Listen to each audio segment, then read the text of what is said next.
Investing creates money for your future. It's important for new investors to understand the basics of various types of financial products, including stocks, bonds, certificates of deposit, and mutual funds.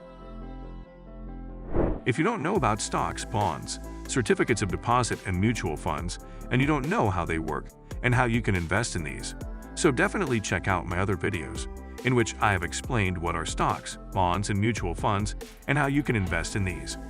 Investing your money wisely can increase your net worth and help you live out your dream retirement lifestyle or pay college tuition for your children. Your age, income, and risk tolerance all play a role in determining the best way to invest your money. In this video, we are going to talk about investing basics for beginners. If you are interested, so stay tuned into the video. Definitely you will find some value. Let's move on towards the topic. What kind of investing is right for me? It's important to determine why you're investing. Your investment goals will dictate what you invest in, how much money you invest, and for how long. Factors to consider when investing: your age, your income, your financial goals, your risk tolerance, your time horizon. Most people invest with retirement in mind. Why? Simply put, retirement is expensive. You can easily spend $1 million during 20 years in retirement, according to many financial experts. Investing now is a smart and simple way to reduce your chances of running out of money after exiting the workforce. Of course, people invest for other reasons too. Returns on investments can help you realize major financial goals, such as buying a home, starting a business, or putting your children through college. The financial market offers numerous investment vehicles, including stocks, bonds, and mutual funds. Each offers unique benefits and risks. Risk and return. Being a smart investor means having a good grasp on your risk tolerance. Certain financial products, such as stocks, are riskier than others, such as bonds. That's because there is no guarantee of profit when you buy stock. If a company performs poorly or falls out of favor with investors, its stock can drop, and you can lose money. Other investments, such as government bonds and certificates of deposit, are considered safe because they are often federally insured. However, returns from these investments are much lower as compared with stocks. Thus, a key principle of investing is striking a right balance between risk and reward. A balanced, diversified portfolio should include a mix of both low-risk and higher-risk investments. Timing is everything. Patience is key for new investors. Long-term investments are more likely to yield higher gains.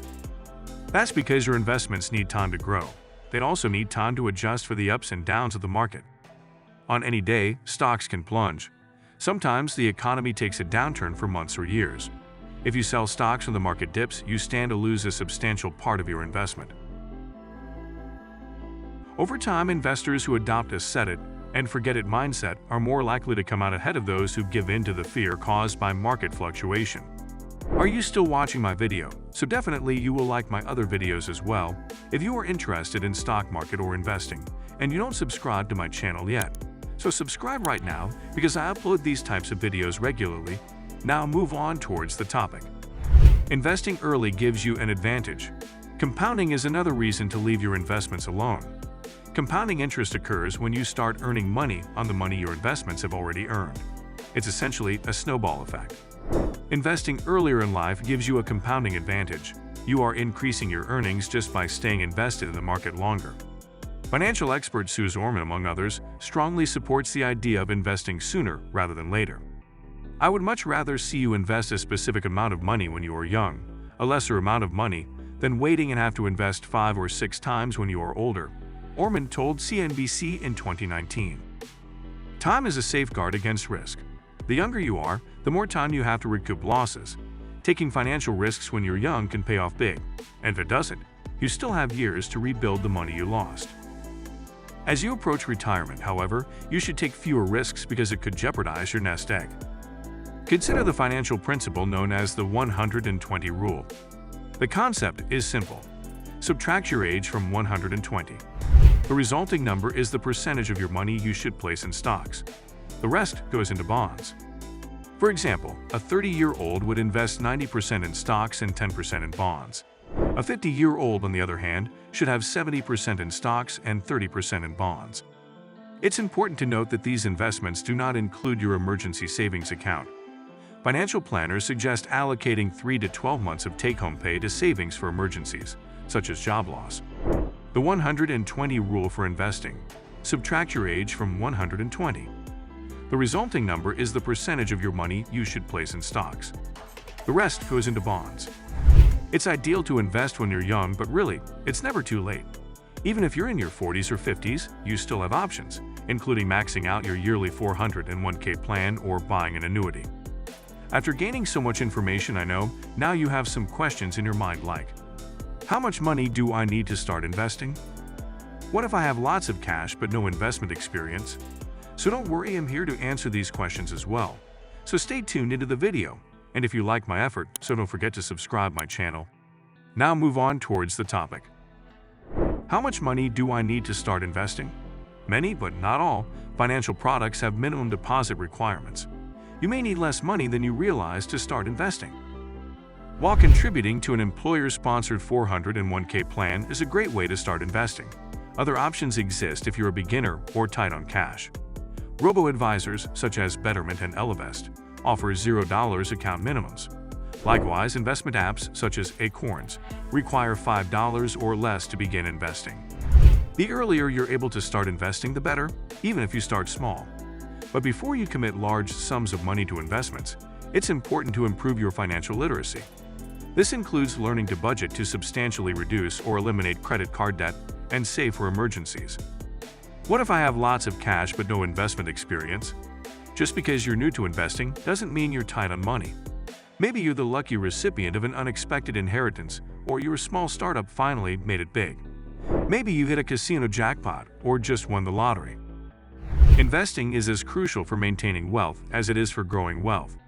Lots of cash sitting in your bank account loses value over time due to inflation and a concept called the time value of money. Smart investments can help you lessen your tax burden, earmark money for your heirs, and safeguard yourself against economic uncertainty. Experts strongly suggest consulting an accountant or financial advisor if you've recently received a large windfall but have little to no investment knowledge. A good planner can help you explore your options and discover the right solution for you and your family. Otherwise, first-time investor mistakes may cost you hundreds, if not thousands of dollars. Mutual, index, and exchange-traded funds. Instead of buying individual stocks and bonds, a mutual fund allows you to purchase small pieces of many different assets in a single transaction. These investment vehicles pool your money with other investors' money. Mutual funds are typically overseen by a portfolio manager. Index funds and exchange-traded funds, or ETF, are types of mutual funds. When you buy an index fund or EFT, you're essentially purchasing a share of the future profits of all major corporations. That's because these funds track an index, such as the S&P 500. So if you buy an S&P 500 index fund, you effectively purchase small pieces of ownership in 500 of the largest U.S. companies. Mutual funds are considered good investments for beginners because they're professionally managed. This saves time. And because mutual funds and index funds are diverse in nature, they are generally less risky than individual stocks. Even investment billionaire Warren Buffett has repeatedly touted low-cost index fund investing as the thing that makes the most sense practically all of the time. The risk of investing in mutual funds is determined by the underlying performance of the stocks, bonds, and other investments held within the fund. No mutual fund can guarantee its returns, and no mutual fund is risk-free. You can purchase a mutual fund share through a broker or a mutual fund company. An initial minimum investment of $1,000 or more may be required. If you don't have much money to invest, remember that many 401k plans offer a selection of mutual or index funds with no minimum investment. In addition, index funds tend to be cheaper than mutual funds. Fidelity and Charles Schwab are two brokers that offer index funds with a $0 minimum. I hope now you understand investing basics for beginners, so that's it for today. And if you will find my video valuable, so don't forget to like and subscribe. We will meet again with another interesting topic. Till then, stay safe and stay happy.